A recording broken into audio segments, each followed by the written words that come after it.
Hey everybody, it's Benny1 and I'm back at you with another Mummy movie review, everyone, and we're moving on to the sequel, The Mummy Returns, everybody. And this movie had a quick little turnaround and came out 2 years after the first Mummy because it was very popular, it did very well at the box office, and it was just a very entertaining action horror, funny, mummy adventure movie, everybody. So, this movie is once again directed by Steven Sommers, everybody. He comes back and reunites with the entire cast from the first movie.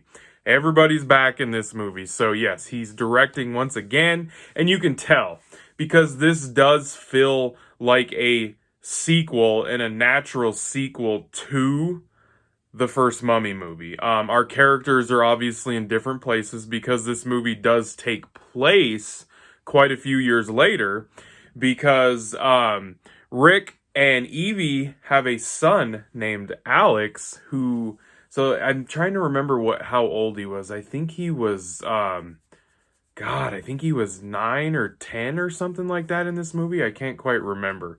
He's fairly young, but he's not like really young. So there's a pretty good time span that went on in between the first one and the second one. So the movie picks up with them living in this very nice, expensive looking house because of their discovery of Hamunaptra and all this stuff. So, they got a little money that came at them because of this. So, but yes, once again, Brendan Fraser is back as Rick O'Connell.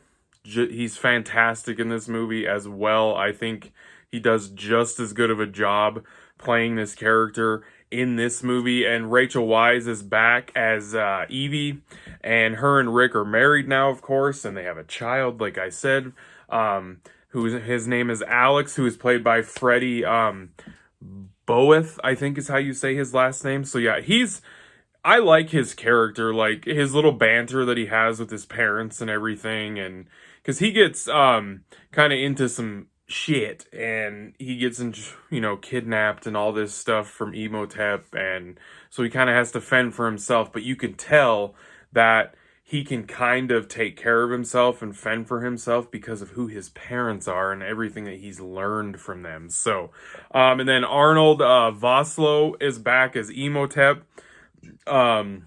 which I'm going to get to him because I do think he did a good job playing Imotep in this movie. I don't think they made him as scary in this movie and as like fearing as the villain in this movie, but we will get to that. And John Hannah is back, everybody, as freaking Jonathan, the uncle.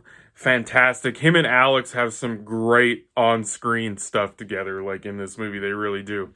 And then Oded Fur is back as Ardith Bay. He comes back for this movie, and he's just as great. Him and Rick's relationship kind of gets a little bit more depth to it because of a tattoo that Rick has on his arm that we didn't see in the first movie for some reason.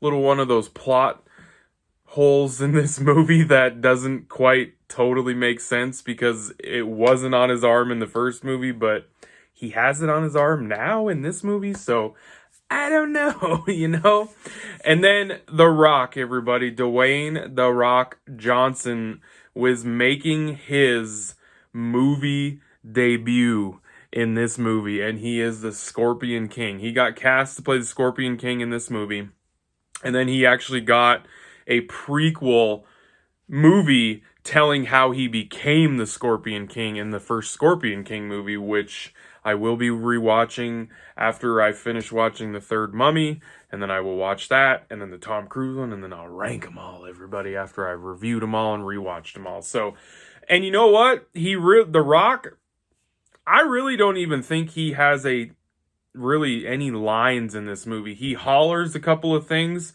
in the opening monologue, like part of this movie, like the opening part of it. They kind of show the backstory of the Scorpion King and how he like sold his soul to Anubis and all this stuff and like became cursed and everything, and he got this grand army. So we get this like little backstory to him, but like he literally doesn't say anything like really at all, and it's just in that first like 5 minutes, and then we literally don't see him again until literally like the last 10, 15 minutes of the movie, literally. And when he comes out, oh my word, he is a half man, half scorpion, which is cool. Cool concept, but wow, the CGI that they used for him. I mean, they used CGI in this movie a lot more, like I said in the first Mummy review. They used it a lot more in this movie, and it was very evident that they used it a lot more because some of it didn't look that well. I thought the CGI for Imotep when he first came back and he was the nasty looking mummy again, I thought it looked worse in this movie than it did in the first one. Anubis's army, those little huge dog looking things, those things didn't look too bad, and they were out in the daylight in the desert, and they didn't look too bad in my opinion. But man, The Rock as the Scorpion King, the half man, half scorpion thing, that is literally some of the worst CGI in a big budgeted live action movie that, oh man, it was bad. Like really, really bad. I mean, you think back to Jurassic Park when that came out in 1992, those dinosaurs look real. And 2001, 9 years later, wow. Just wow. It looked horrible. It did. It flat out looked horrible. If you've seen the movie, you gotta know what I'm talking about. I don't know anybody that thinks that shit looked good. So, yeah, it looked horrible. So yeah, he had a very small part in this movie. So, but the movie has the same amount of action. Not so much the horror aspect. That kind of got taken out of this movie, unfortunately, which I do think affected the movie. I really do. Like, I think they should have tried to keep that in there. And it seems to me like they had these two ideas for a movie. They obviously wanted to bring Imotep back and wanted him in the movie because they had everybody back to do a sequel. So they wanted to bring the mummy back. But then they had this other idea with the Scorpion King, and they start the movie out with his backstory and how he fell and got cursed and all this stuff. And then it's kind of like this thing just off to the side where they're all Imotep wants to kill the Scorpion King so that he can gain control of Anubis's army.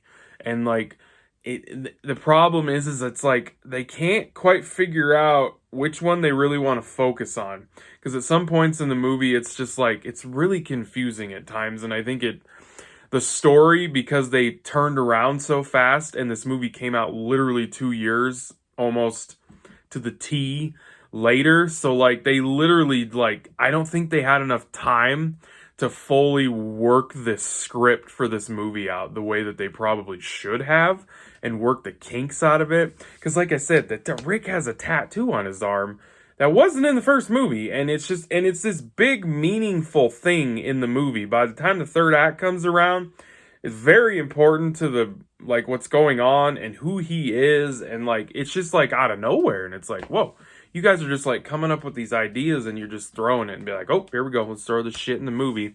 And then we have reincarnation stuff with Evie and Moon and the modern day chick gets her soul inside of her, which gets done in this movie where it didn't happen in the first one. We got some reincarnated shit with her and the Pharaoh's daughter with Evie, and it connects them back to the origin story of friggin' Imotep and Moon, and I'm just okay, you guys it's reaching a little bit. You could tell that they had a script and they needed more time to flush it out to make it flow better and make it make more sense maybe. So it has the action, it really does. It's got the same great action. It has that great same level of humor that doesn't become so silly that it's kind of too much, where the third one goes, unfortunately, which we will talk about. But yeah, it's still an entertaining movie. It's not nearly as good as the first Mummy movie, unfortunately. So I'm going to give The Mummy Returns a 7 out of 10. I still think it's a decent watch, and it's a good sequel to the first Mummy movie. I think the introduction of Alex years later, them having a son, Imotep coming back, it's a fun, good sequel. It's not a great sequel. It could have been better, though. There was a story here that I think they could have really done something with. So, a 7 out of 10 for The Mummy Returns, everybody. I hope you guys enjoyed that review. I thank you for watching, and be catching you on the tube later because I have spoken.